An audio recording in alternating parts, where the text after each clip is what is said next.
struggles we contributed, in fishing we contributed. There are so many activities which we do as women. Men go for fishing. We are here to take forward our demands, our collective voice to the GA8, which is happening from 14 to 21 in Brazil. கடற்கரை என்றால் அது மீனவனுக்கே சொந்தம். சமவெளி என்றால் அது விவசாயிக்கே சொந்தம். அரசு அலுவலகங்கள் என்றால் அங்கு പണി ചെയ്യുന്നവനുക്കേ സ്വന്തം. അഞ്ചുതെങ്ങെന്നാണ് ഞാൻ വരുന്നത്. അഞ്ചുതെങ്ങ് മുതലപ്പുഴി എന്ന് പറയുമ്പോൾ അശാസ്ത്രീയമായി അവർ നിർമ്മിച്ച് അങ്ങനെ ഒരു പണി പൂർത്തിയാകാതെ കിടക്കുന്ന ഒരു സംഭവമാണ് മുതലപ്പുഴി. ഈ മുതലപ്പുഴയിൽ കൂടെ ഒരു 70 പരം ആൾക്കാർ ഇപ്പോൾ ജീവൻ പൊലിഞ്ഞു പോയിട്ടുണ്ട്. ഈ ജീവൻ പൊലിഞ്ഞു പോയ ആ മത്സ്യത്തൊഴിലാളികൾ ഒരു പുല്ല് വില പോലും ഇതുവരെ സർക്കാർ നമുക്ക് തന്നിട്ടില്ല. നമ്മുടെ ഇന്ത്യയിലുള്ള എല്ലാ സംസ്ഥാനത്തിൽ നിന്നും വന്ന എല്ലാ വനിതകളും നമ്മൾ ഒറ്റക്കെട്ടാണ്. ഇനി നമുക്ക് എന്ത് തന്നെ നേടിയെടുക്കണമെന്ന് വെച്ച് കഴിഞ്ഞിരുന്നാലും നമുക്ക് ഒറ്റക്കെട്ടായി നിന്ന് ഈ വെള്ളം ഇതിലൊഴിച്ച് നമുക്കൊരു സന്ദേശം തന്നതുപോലെ ഒറ്റക്കെട്ടായിട്ട് തന്നെ നിന്ന് നമുക്ക് നമ്മുടെ ആവശ്യങ്ങൾ നേടിയെടുക്കാൻ സാധിക്കും. టూరిజం డెవలప్మెంట్లు, అక్వాకల్చర్లు మొత్తం తీసుకోవడానికి ప్రభుత్వం బడా బడా బాబులకి ఇవ్వడం జరుగుతుంది. கடலாடிகள் ஆண்கள் என்றால் கரையாடிகள் பெண்களே ஆவார்.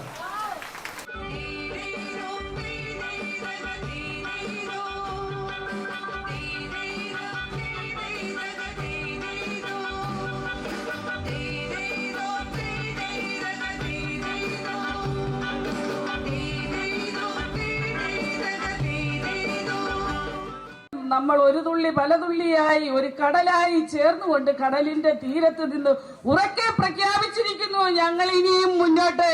इंडिया फिशर वुमेन असेंबली जिंदाबाद. तीरदेश वनिता ऐक्यता जिंदाबाद. तीरदेश वनिता ऐक्यता जिंदाबाद. ಮತ್ಸ್ಯ ತೊಯಿಲಾಳಿಗಳ ಸ್ತ್ರೀಗಳಿನ ಐಕ್ಯತೆ ಜಿಂದಾಬಾದ್. ಪೆಣ್ಗಳಿನ ಒற்றுமை ಜಿಂದಾಬಾದ್. మహిళల ఐక్యత జిందాబాద్. తీరదేశ ప్రజలందరి ఐక్యత జిందాబాద్. इसे हम लोग कहते हैं कि जंगल अपने आप का किसी बाप का नहीं, वैसे समुंदर यापे आपका नहीं किसी का बाप का.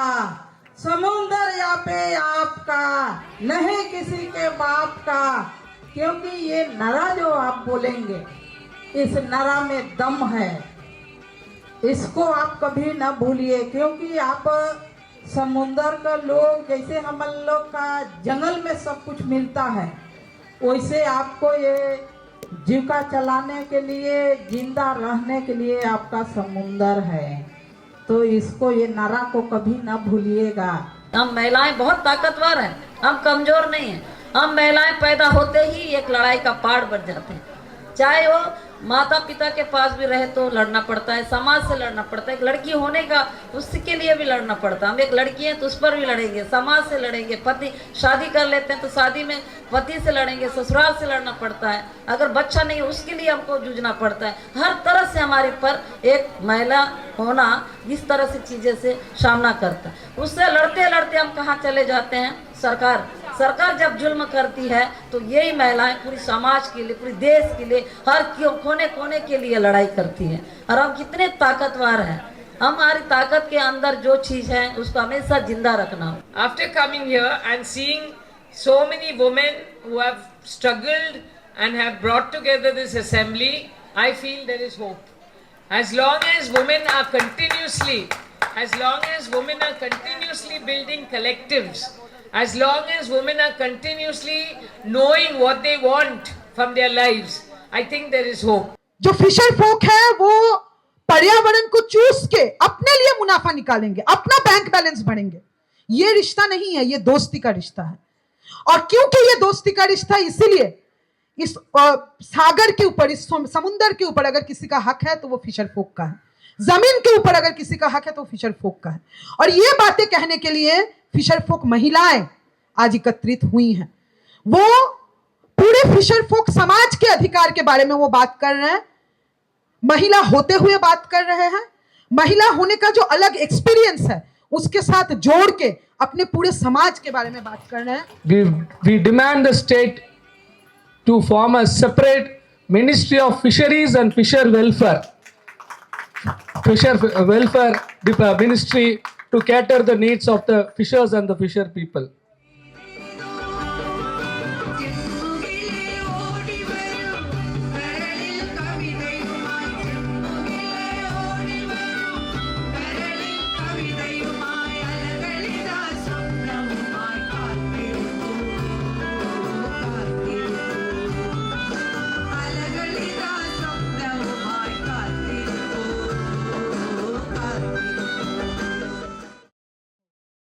ये लड़ाई आपकी लड़ाई नहीं, ये समुद्र को बचाने की लड़ाई है। ये समुद्र ये इस धरती को बचा के रखता है। काफी लोगों ने भी पूछा है पॉलिटिक्स में क्यों आ गए हैं। अगर हम जैसी महिलाएं जिन्होंने सड़क के ऊपर लड़ाई लड़ी है, जब वो अगर वहां तक नहीं पहुंचेंगे जहां पे हमारे भविष्य का जो निर्माण होता है, जहां के एक कलम के ऊपर पूरा देश रुक जाता है, तो मुझे नहीं लगता कि ज्यादा चेंज हम कर पाएंगे। अगर हमारी जो साथी महिलाएं हैं वो संसद में बैठेंगे और आप लोग सड़क पे लड़ाई लड़ोगे, जब ये दोनों ताकतें जब साथ में मिल जाएंगी तो आपके अधिकारों से वंचित आपको कोई रख नहीं सकता। किसी में इतनी ताकत नहीं है, चाहे देश का कोई भी बड़ा प्रधानमंत्री हो, चाहे कोई भी राष्ट्रपति हो।